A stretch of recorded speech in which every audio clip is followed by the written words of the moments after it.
வணக்கம். நான் உங்கள் டாக்டர் சிவகுமார். நம்ம எல்லாத்துக்கும் உடம்பு இளைக்கணும் அப்படின்னு ஆசை. அதுக்காக சில பேர் என்ன பண்ணுவாங்க, intermittent fasting, keto diet, paleo diet அப்படின்னு போவாங்க. இன்னும் சில பேர் ஃபேட்டை குறைக்கிறதுக்கு மிஷின், இஎஃப்எக்ஸ், ட்ரெட்மில் அப்படின்னு எக்கச்சக்கமான எக்யூப்மெண்ட்ஸை வீட்டில் வாங்கி போடுவாங்க. கடைசியில் என்னாச்சு, இந்த எக்யூப்மெண்ட்ஸ் எல்லாம் துணிக்காய போடுற மிஷினாக மாறினது தான் மிச்சம். உடம்பு இளைச்சப்பாடு கிடையாது.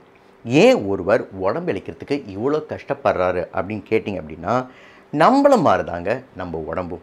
நம்ம எப்படி ஃப்யூச்சருக்கு தேவைப்படும் அப்படின்னு ஒரு பணத்தொகையை சேமித்து வைப்போமோ, அதாவது குழந்தைங்க படிப்புக்காகவோ இல்லை கல்யாணத்துக்காகவோ இல்லை ஹெல்த் ப்ராப்ளம் ஏதாவது வந்தால் சமாளிக்க வேணும் அப்படிங்கிறதுக்காக எப்படி ஒரு ஃப்யூச்சருக்காக உதவணும் அப்படின்னு பணத்தை சேமித்து வைப்போமோ, அதே மாதிரி தான் நம்ம உடம்பும் நினைக்கும். நம்ம சாப்பிட்ற உணவு எல்லாத்தையும் இன்றைக்கே ஸ்பெண்ட் பண்ணாமல், எனர்ஜியாக ஸ்பெண்ட் பண்ணாமல், நமக்கு வேணும் ஃப்யூச்சருக்கு வேணும் அப்படின்னு சில எனர்ஜியை ஃபேட்டாக கன்வெர்ட் பண்ணி நம்ம உடம்புல ஸ்டோர் பண்ணி வச்சுக்கும். இதை ஓவர் ரூல் பண்ணி வந்தால் தான், அதை இது மீறி வந்தால் தான் ஒருவரால் உடம்பு இளைக்க முடியும். சார் நீங்கள் சொல்கிறத பார்த்தா ரொம்ப கஷ்டம் மாதிரி இருக்கே சார் அப்படின்னா, கஷ்டமே கிடையாதுங்க. நான் இப்போ சொல்ல போகிற 4 சிம்பிள் ரூல்ஸை ஃபாலோ பண்ணிங்கன்னா போதும், கண்டிப்பாக உடம்பு இளைக்கலாம். அதுவும் 4வது ரூல் ரொம்ப ரொம்ப இம்பார்ட்டன்ட். அது என்னென்ன ரூல்ஸ் அப்படிங்கிறத இந்த வீடியோவில் பார்ப்போம்.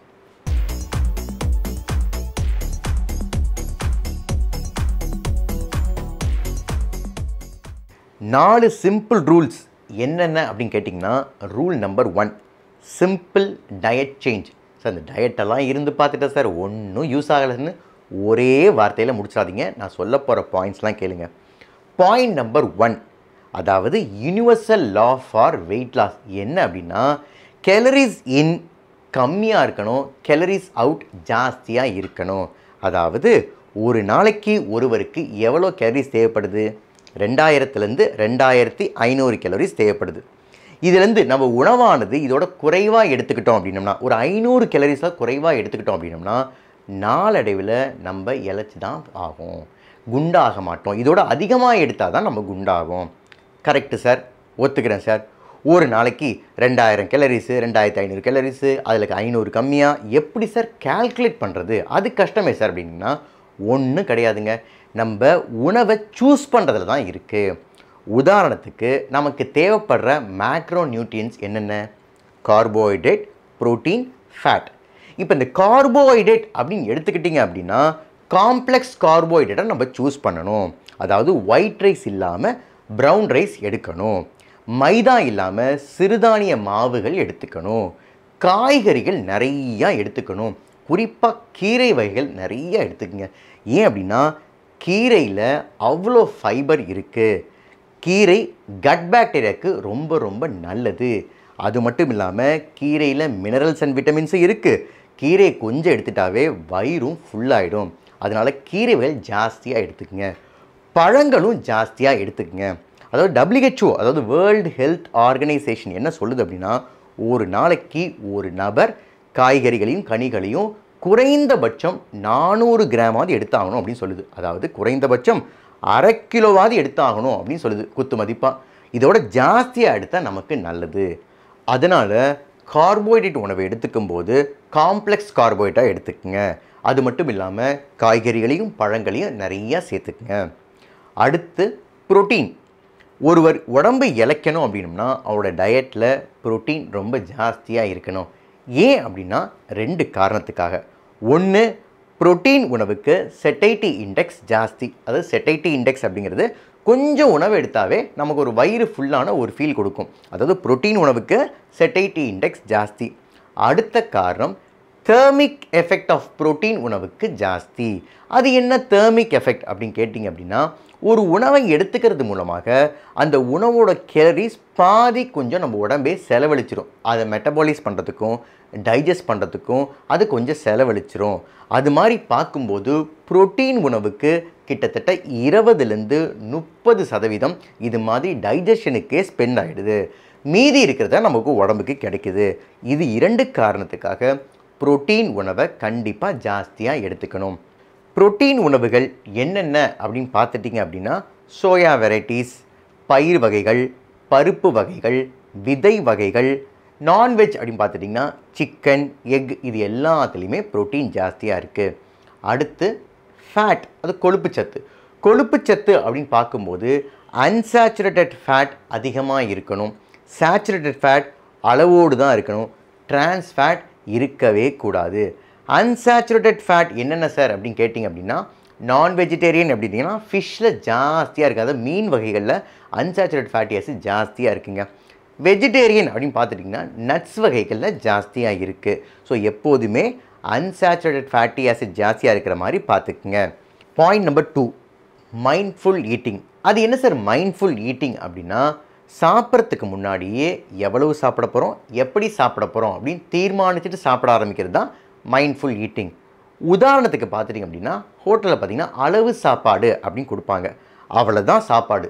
அதே மாதிரி நம்ம வீட்லேயும் சாப்பிட்றதுக்கு முன்னாடி இவ்வளோ தான் நம்ம சாப்பிட போகிறோம் அப்படின்னு தட்டில் எடுத்து வச்சுட்டு சாப்பிட ஆரம்பிங்க.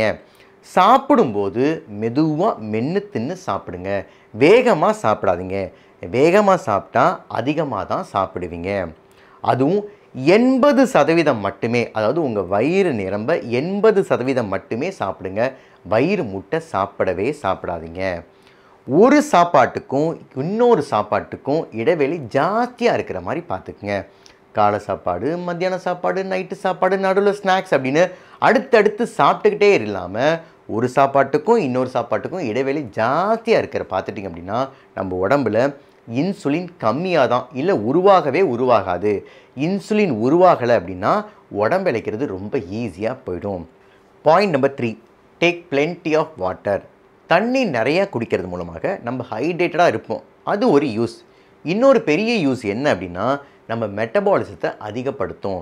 மெட்டபாலிசம் அப்படிங்க ஒன்றும் இல்லை கிடையாதுங்க, நம்ம உடம்பானது நம்ம உணவை எப்படி எனர்ஜியாக மாற்றுது அப்படிங்கிறது தான் மெட்டபாலிசம். ஸோ மெட்டபாலிசத்தை அதிகப்படுத்துறது மூலமாக நிறைய கெலோரிஸ் போகும், அதனால் உடம்பு இளைக்கிறதுக்கு ரொம்பவும் உதவியாக இருக்கும்.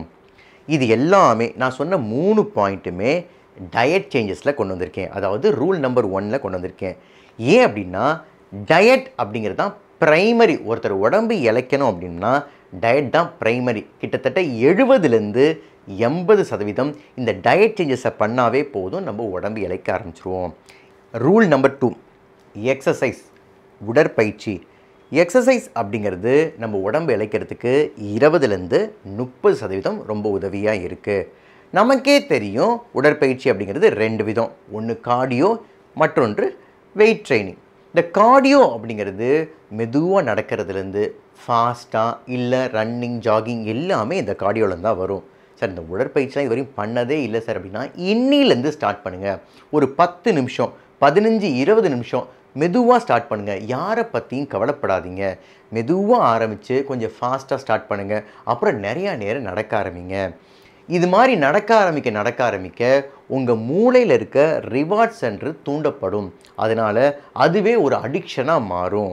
அது உங்களுக்கு ஹேபிட்டாக மாறதுனால நடக்காமல் இருக்கவே முடியாது உங்களால். அதுக்கப்புறம் கொஞ்ச நாளைக்கு அப்புறம் நீங்கள் வெயிட் ட்ரெயினிங் நீங்கள் பண்ணலாம். வெயிட் ட்ரைனிங் நீங்கள் ஜிம்மில் போய் தான் பண்ணணும்னு அவசியம் கிடையாது, நீங்கள் வீட்டிலே பண்ணலாம். ஏன் வெயிட் ட்ரைனிங் ரொம்ப முக்கியம் அப்படின்னம்னா, உங்கள் வெயிட் லாஸை நீங்கள் வெயிட் லாஸ் பண்ணதை லாங் டேர்ம் வரையும் நீங்கள் மெயின்டைன் பண்ணணும் அப்படின்னா வெயிட் ட்ரைனிங் பண்ணுறது ரொம்ப ரொம்ப நல்லது. ரூல் நம்பர் 3, ஸ்லீப், தூக்கம். என்ன சார் தூக்கத்தை சம்மந்தமே இல்லாமல் நடுவில் சேர்க்குறீங்க அப்படின்னா, ஆமாங்க, ஒருவர் உடம்பை இளைக்கணும் அப்படின்னம்னா தூக்கம் அவருக்கு ரொம்ப ரொம்ப முக்கியம். ஏன் அப்படிங்கிறது சொல்கிறேன் பாருங்களேன். 2 காரணங்க. ஒருவர் தூங்க முடியாமல், ஒருத்தர் தூக்கம் இல்லாமல் இருந்தார் அப்படின்னா அவர் உடம்புல கிரெலின் அப்படிங்கிற ஹார்மோன் உற்பத்தி அதிகரிக்கும். இந்த கிரெலின் அப்படிங்கிறது பசியை தூண்டக்கூடிய ஹார்மோன். அதனால் அவர் சாப்பிட தான் ஆரம்பிப்பார். 2வது காரணம், அவர் கார்டிசாலும் அதிகமாக உற்பத்தி ஆகும் ஒரு உடம்பில். ஸோ கார்டிசால் இருந்தது அப்படின்னா நம்ம உடம்பு இளைக்க விடாது. இந்த 2 காரணத்துக்காக ஒருவர் இளைக்கணும் அப்படின்னா கண்டிப்பாக நல்ல தூக்கம் அவருக்கு தேவை. Rule number 4, 3Ds. அதாவது இப்போ பார்த்த ரூல்லையே கொஞ்சம் கஷ்டமான ரூல் வேறு, ரொம்ப முக்கியமான ரூல் வேறு. 3Ds என்னன்னு கேட்டிங்க அப்படின்னா டிசிப்ளின், டெடிகேஷன், டிட்டர்மினேஷன். அதாவது எல்லாருமே உடம்பு இளைக்கணும் அப்படின்னு பயணத்தை ஸ்டார்ட் பண்ணுறோம். ஆனால் முக்கால்வாசி பேர் திரும்பி வந்துடுறாங்க. அதெல்லாம் உடம்பு இளைக்காது சார், சும்மா சொல்கிறாங்க சார் அப்படிங்கிறாங்க. அதாவது இப்போ நம்ம பார்த்த ரூல்ஸ் எல்லாமே நான் சொல்லுங்க உடம்பு இளைக்குன்னு சைன் சொல்லுது. கண்டிப்பாக உடம்பு இழப்போம். அதில் ஷார்ட்கட்டோ ரெடிமேட் ரிசல்ட்டையோ எதிர்பார்க்காதீங்க. அதனால் உடம்பு இளைக்கணும் அப்படின்னு இன்றைக்கி ஸ்டார்ட் பண்ணிங்க அப்படின்னா நீங்கள் ஃபஸ்ட்டு மைண்டில் வச்சுக்க வேண்டியது இந்த 3 டியை தான். அதாவது டிசிப்ளின், டெடிகேஷன், டிட்டர்மினேஷன் தான். எப்போயாவது உங்களுக்கு நிறுத்தணும், உடம்பு இளைக்கலை அப்படின்னு நிறுத்தணும்னு தோணுச்சு அப்படின்னா ஏன் நம்ம இப்போ ஸ்டார்ட் பண்ணோம் அப்படின்னு யோசிச்சு பாருங்கள். கண்டிப்பாக நீங்கள் நிறுத்த மாட்டீங்க. இது எல்லாத்துக்கும் தெரிஞ்ச கதை தான். இருந்தாலும் நான் சொல்கிறேங்க. அதாவது ஒருத்தர் புதையல் எடுக்கிறதுக்காக பூமியை தோண்டிக்கிட்டே இருந்தானா, ரொம்ப நாளாக தோண்டினானா, ஆனால் புதையலையே கிடைக்கலையா.